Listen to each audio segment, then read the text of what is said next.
আজ হচ্ছে আমার বোনের শুভচন্ডী অর্থাৎ সত্যনারায়ণ পুজো। মানে বিয়ের পরে এই পুজোটা হয়, শ্বশুরবাড়ি থেকেও করতে হয়, বাপের বাড়ি থেকেও করতে হয়, মানে ওই গাঁট খোলাবার জন্য। তো আমার বোনের শ্বশুরবাড়িটা আগে হয়ে গিয়েছিলো, তখন ওদের গাঁট চড়াটা খোলা হয়ে গিয়েছিলো, এবং আমাদের বাড়িতে এটা পরে হচ্ছে। যাই হোক, আমরা প্রথমে সকাল সকাল আজকে চলেও এসেছিলাম এই পুজো হবে বলে, আর এখানে এসে দেখলাম যে সমস্ত জোগাড় রেডি হয়ে গেছে। তবে আমরা আগে গেছি, নতুন বর কনে আমাদের পরে যাচ্ছে, সামনে বাড়ি তাই পরে আসছে।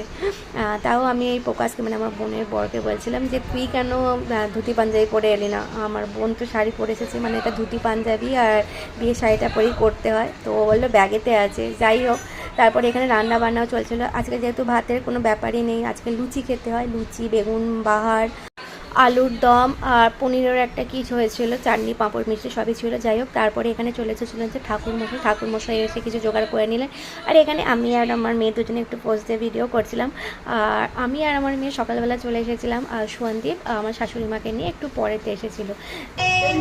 হরে রাম রাম রাম হরে হরে, হরে কৃষ্ণ কৃষ্ণ কৃষ্ণ হরে হরে, হরে রাম রাম রাম হরে হরে।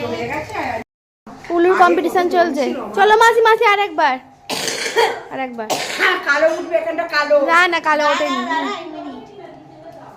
নাও 1 2 3 স্টার্ট। 1 2 3 স্টার্ট। ও কি হচ্ছে?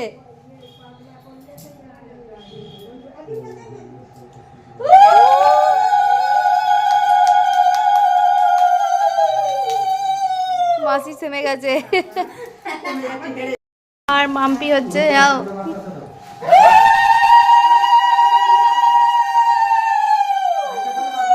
তোমারও হয়ে গেছে, বয়সের সাথে সাথে দম কমে যাচ্ছে।